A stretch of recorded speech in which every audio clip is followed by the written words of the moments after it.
podemos destruir a una persona dándole repetitivamente una acción negativa. Es decir, si esa persona ve que yo constantemente me dirijo a otras diciendo malas palabras, constantemente, porque yo uso malas palabras, yo repito malas palabras, y mi hijo escucha y aprende esa malcredeza, yo lo he hecho tropezar.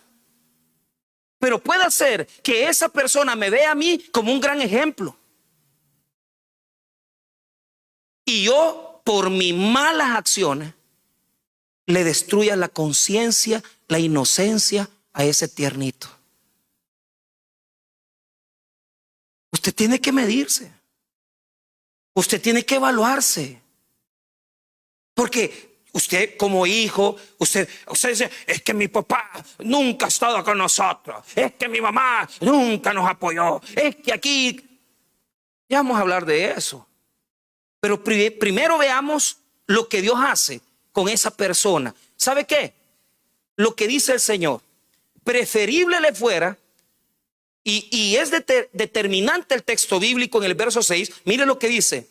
Y cualquiera que haga tropezar a alguno de estos pequeños, ¿a quién se está refiriendo? A los discípulos que creen en mí, mejor le fuera que se le colgase al cuello una piedra de molino de asno y que se hundiese en lo profundo del mar. O sea, aclara que no es una piedra de molino cualquiera, sino que es una piedra de molino de asno. ¿Y sabe cómo eran? Eran unas grandes ruedas circulares. O sea, no es la piedra de moler de la casa. Entonces, cuando uno llega, yo me acuerdo llegar a Capernaum en Israel, y cuando me dijeron, esa es la piedra de moler de asno, yo me quedé impresionado, porque no es una piedrita, hermano, es una piedrota. Y para el judío, lo más temible era el mar, porque ellos pensaban que en el mar habían demonios. Entonces, el texto bíblico no solamente dice que se ahogue, no, que se ahogue en lo profundo del mar.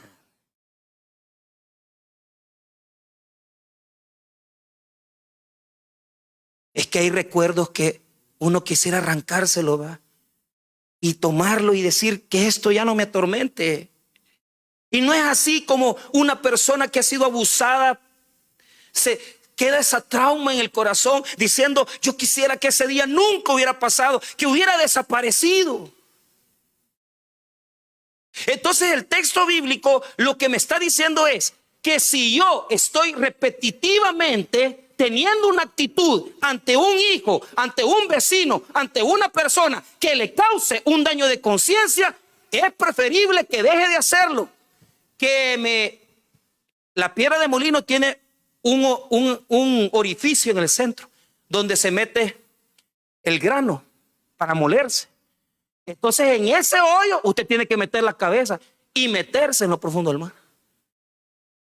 ¿Por qué? Porque es preferible que usted se destruya a que destruya a otros. Es preferible que usted mismo se destruya. Si usted va a hacer algo que va a dañar a otros, destrúyase usted solo, hombre. Váyase lejos. Ellos que tienen tendencias pedofílicas, eso, oye hermano, se han descubierto una banda de tráfico de niños en Europa, en Estados Unidos.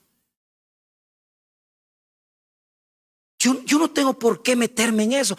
¿Por qué razón? Porque Dios se va a encargar de ellos. Dios es el que los va a ahogar. Porque el texto no se refiere, porque la pregunta es, ¿quién lo tiene que hacer? Él. Alguien lo tiene que meter en esa piedra de molino. Pues en griego y en español hay una connotación. No se dice quién es, porque quien lo va a hacer es Dios. Porque Dios defiende a los pequeñitos. Dios defiende a los pequeños. Dios defiende a aquellos que no pueden defenderse. Mire cómo terminaron todos los sacerdotes que han violado niños. Mire cómo hemos terminado los pastores que se han metido con niñas. Mírelos. Es que Dios no se equivoca. Tarde o temprano vendrá un juicio de Él. y te va a hacer desaparecer y te va a hacer perecer. Pero lo que a mí me preocupa es lo que dice después. Porque dice el verso 7 que el mundo tiene un gran poder de maldad. Es decir, todos los días vamos a ver una mala influencia. Todos los días vamos a ver a alguien que se divorcia. Todos los días vamos a ver a alguien que cae en lesbianismo. Todos los días vamos a ver a alguien que cae en homosexualismo. Todos los días vamos a ver personas que toman decisiones malas. Y el poder de esa maldad está en el mundo. Y no la podemos evitar, pero tiene una gran fuerza. El versículo 7 nos hace entender que tenemos que estar preparados para toda la influencia que se mete en la vida de los niños, de las niñas, de los hombres, de las mujeres. Porque yo le estoy predicando a ustedes, pero yo no sé si los tropiezos ya entraron a su vida. Y si usted está cayendo en ese jueguecito de los TikToks, en ese jueguecito de estar viendo mujeres semidesnudas y cosas que no agradan a Dios.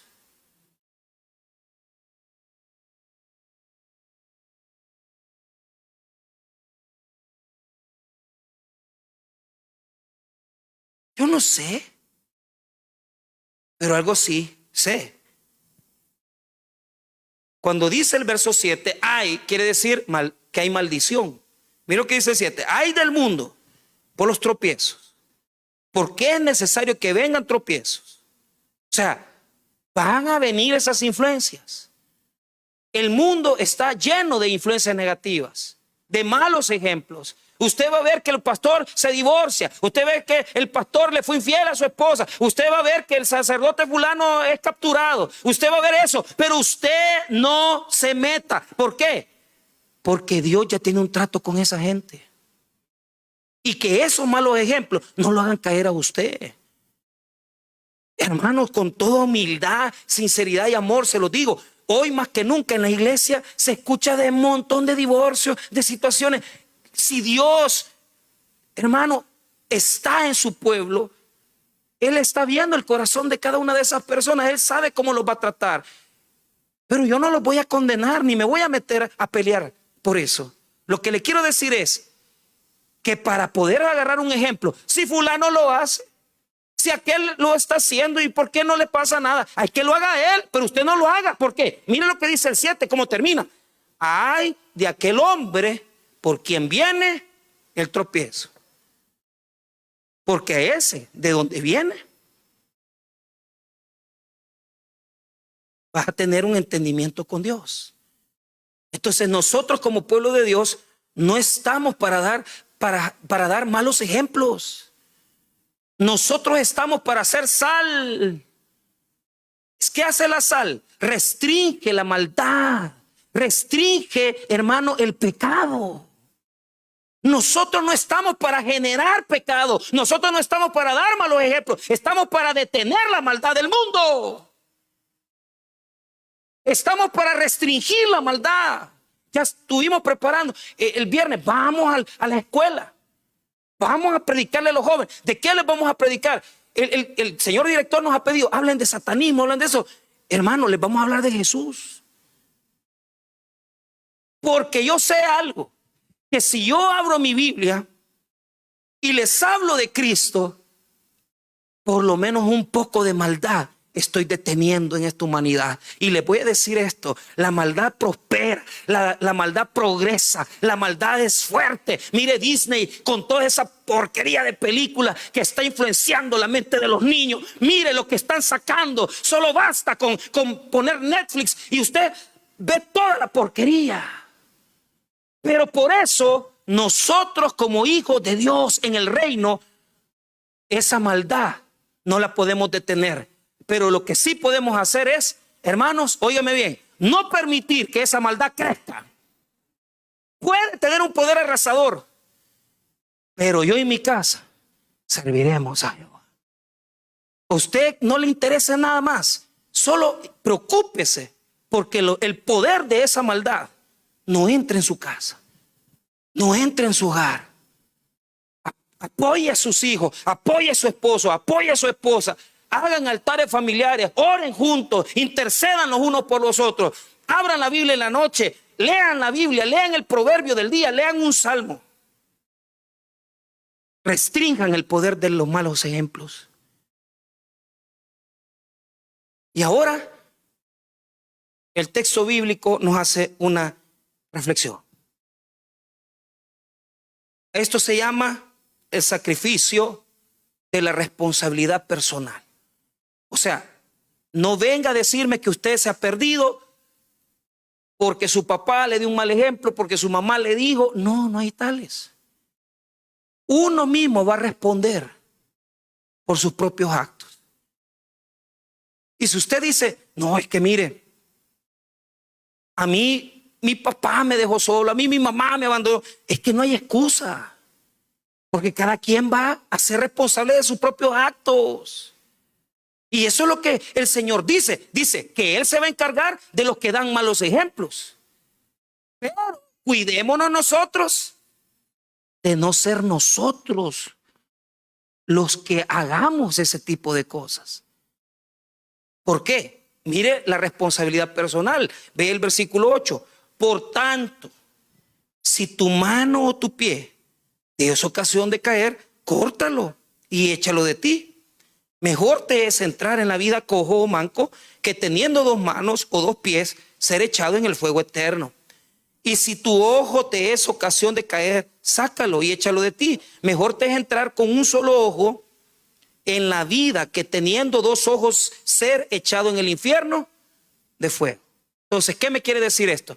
Que yo me tenga que sacar el ojo, que me corte la mano, que me corte el pie. No, diga conmigo, domine sus instintos. Domine sus impulsos. Usted tiene que saber que hay cosas a las que tiene que renunciar. Porque si usted las hace, usted le va a dañar la conciencia de sus hijos. ¿A qué tiene que renunciar? Usted como cristiano no puede tener botellas de vino en su casa. La autorrenuncia. Antes de hacer caer a un pequeñito. Por eso el texto bíblico dice, si tú,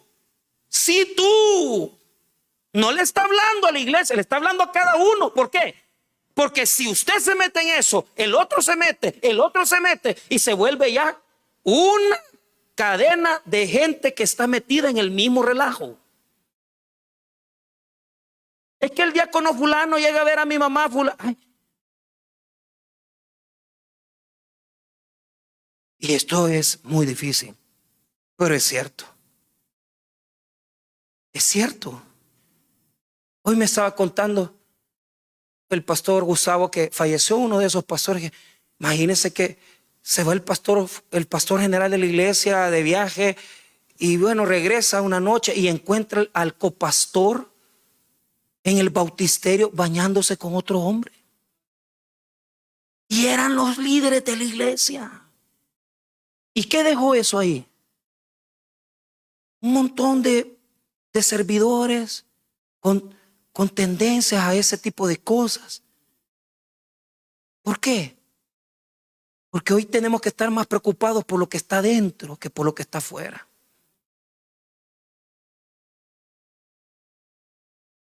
Entonces uno tiene que renunciar. No puedes tener cervezas en tu refrigerador. Usted no puede andar diciendo ahí que sus hijos vengan y le digan. Yo ayer molestando a mi hija pequeñita le decía, vos vas a ser abogada y te vas a casar con un hijo de un pastor. Yo voy a hacer lo que yo digo y nadie tiene derecho a estarme diciendo lo que vaya a hacer en el futuro. ¿Y quién le enseñó eso a esto usted? Claro, a mi cuñada de haber sido. Pero claro, alguien le enseñó. Pero es que la conciencia de los niños ya no es igual. La conciencia de los niños es diferente. Entonces, cuando mis hijos ven que yo visito a otra mujer o saludo a otra mujer de beso, tengamos cuidado. No expongamos a los tiernitos. Tal vez usted ya es un hombre maduro, usted es una mujer madura. Pero usted no sabe si ese mal ejemplo va a corromper la conciencia de ese pobre niño o de esa pobre niña.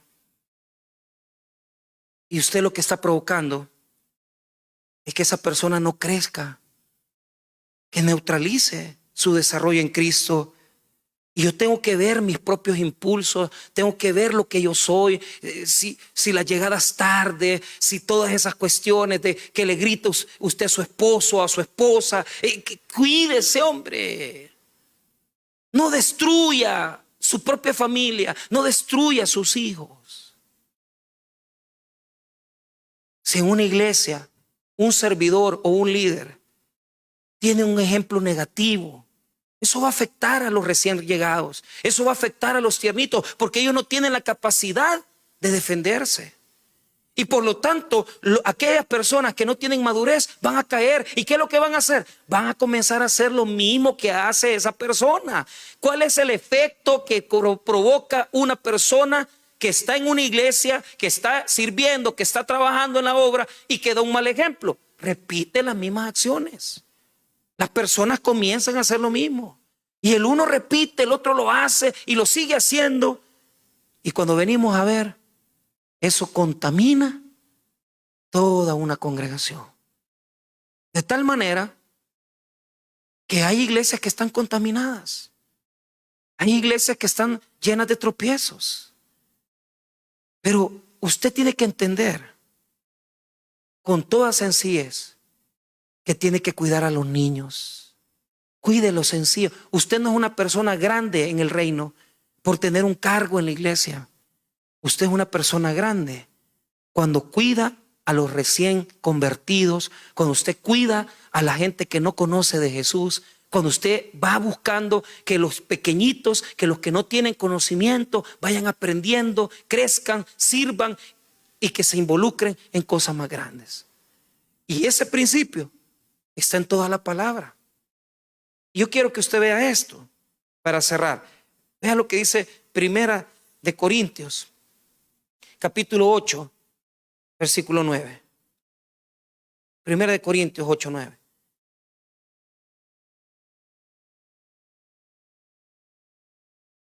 Cuando venimos al Evangelio, tenemos que ser conscientes, renunciar a lo que puede dañar a la gente que recién es convertida. 1 Corintios 8, 9.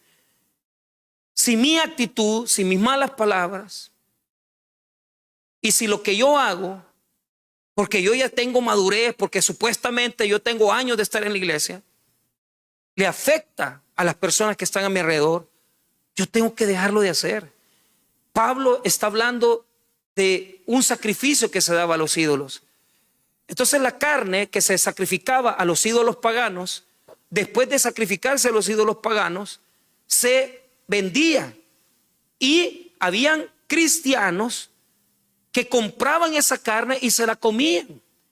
Pero los que estaban tiernitos en la fe, pensaban que esa carne tenía demonios. Entonces Pablo dice en esta parte de la epístola que si él nota que por la conducta que él tiene de poder comprar carne y ve que a alguien le es tropiezo, porque van a decir, es que este le gusta lo sacrificado a los ídolos, es que este come carne sacrificada a los ídolos. Entonces él se tiene que renunciar, sacrificar, cortarse la mano, cortarse el hambre, y así va a ser el evangelio. En muchas ocasiones usted debe de callar, usted debe de detener, usted debe de calmarse, debe de dominarse para no dejarle a la persona que está alrededor suyo provocarle un tropiezo espiritual. Porque yo les voy a comentar algo. Yo recuerdo, yo amaba tanto a este pastor, yo le quería tanto, mire, pero yo tenía un par de años en el evangelio, o sea, yo no tenía grandes años. Y a mí lo que me quebró de él es que como era mi maestro en el seminario, y yo lo admiraba porque él es un hombre de Dios y todo es de Dios aquí, Dios allá, y nos enseñaba teología. Pero un día fuimos a comer y en esa comida, pues yo venía de tomar, yo venía de estarme echando las cervezas. Y de repente, así con eso que le estoy comentando, dice, aquí todos son maduros, preguntan, esa pregunta, cuando ya dicen eso es porque van a poner a chupar todo, ¿va? Entonces, aquí todos son maduros, sí, dijeron todo y todo. Y yo no era maduro, yo dije que sí, pero no era maduro. Y sacaron las cervezas. Y yo digo, y qué tristeza, hermano, cuando yo vi a este siervo de Dios, yo digo, qué barbaridad, qué duro esto, o sea, me dolió mucho. Yo todavía lo recuerdo y hasta este día, yo digo, qué tristeza. Mire, llegamos a Chalchuapa, la iglesia se perdió porque tenía un problema moral el pastor que estaba antes. Y nosotros recibimos la iglesia, yo era colaborador. Y cuando llegamos, predicamos, mire, pero la iglesia comenzó a prosperar. Llegaba un doctor, daba consultas médicas, hacíamos campañas y la iglesita de 30 gentes se comenzó a levantar a 130 personas. Y de repente, hermano, yo ni cuenta me había dado.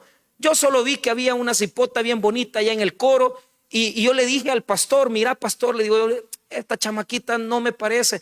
Lo que pasa es que a vos te gusta, a mí no me gustaba sinceramente, pero como yo era joven, yo estaba soltero, tenía mi novia, pero él pensaba que quizás yo algún interés tenía en ella. Mire, le dijo, pastor, lo que yo le puedo decir es que a mí no me parece, porque a mí me han contado que tal cosa y no creo que sea bueno. Vos lo que pasa es que no, y me regañó.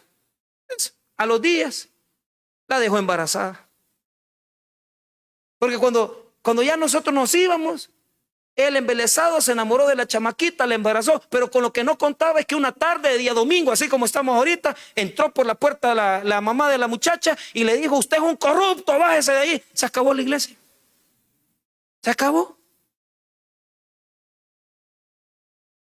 ¿Y usted cree que eso la gente no se acuerda de todo eso? Claro, por eso es que esas iglesias no prosperan, porque lo que se acuerdan es del pastor que estaba ahí. Hay iglesias en donde el daño ha sido tan fuerte que es difícil ya que la gente crea. Y mire, y de repente una iglesia tiene un problema moral, de ahí la otra, y uno dice, ¿y ahora dónde voy? Si en todas las iglesias hay pecado, es que en todas las iglesias vas a encontrar pecado. Pero ¿cuál es el punto? Lo que dice el evangelio. Ay de aquel del que vienen los tropiezos. Cuídese usted de no hacer caer a otros. Vea lo que dice Pablo para cerrar. 1 Corintios 8:9. Pero mirad que esta libertad vuestra no venga a ser tropiezadero para los débiles. Porque si alguno te ve a ti, que tienes conocimiento, sentado a la mesa en un lugar de ídolos, la conciencia de que el que es débil no será estimulada a comer de lo sacrificado a los ídolos, y por el conocimiento tuyo se perderá el hermano débil, porque en Cristo murió. De esta manera, pues, pecando contra los hermanos y hiriendo su débil conciencia, contra Cristo pecáis. Mire qué terrible. ¿Quiénes son esos niños? Los débiles. Y ya la iglesia se detiene, ya no crece, se queda estancada, porque hay alguien que su ejemplo hizo tropezar a otros.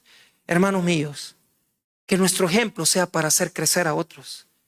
Que nuestro ejemplo sea para hacer que más hermanos se metan al evangelio. Fíjense que yo prediqué el sermón en la mañana diciendo, vayan a servir a escuela bíblica porque no hay maestros. Y va de darle y darle. Y yo, sinceramente, yo pensé que por lo menos 3 personas que se comprometieran a querer servir. Uno, nada más. Uno, dice, un hermanito dijo, yo quiero servir, pero uno es suficiente. Pero yo me pongo a pensar, si el 40% de los hermanos que están aquí, que ya tienen más de 10 años de ser cristianos, comenzáramos a poner verdaderamente el impulso, el amor en la obra, en el servicio, ¿usted cree, hermano, que más gente no quisiera servir al Señor? Lo que pasa es que cada día más nos damos cuenta que algunos de nosotros ya perdimos el primer amor. Qué bueno sería que en lugar de poner nuestros ojos en la gente que le ha hecho daño a la obra, ponga usted sus ojos en quien vale la pena ponerlos, que es en Jesús, el único que no se equivoca, el único que no le va a dar un mal ejemplo. Pero eso sí, funcione, trabaje, sirva y busque que los tiernitos se metan a las cosas de Dios. Porque si usted hace crecer a un hermano, esa recompensa le traerá muchas bendiciones a su vida. Cuidémonos de los malos ejemplos y luchemos para que la iglesia crezca en el amor de Dios. Vamos a orar, hermanos. Padre, gracias por tu palabra, gracias por tu misericordia y tu bondad. En esta tarde yo quiero orar por esas personas que no conocen al Señor. Habrán hermanos, amigos, que en esta tarde tal vez no tienen la bendición de tener a Cristo en su corazón. Yo quiero invitarte a que vengas a los pies del Señor.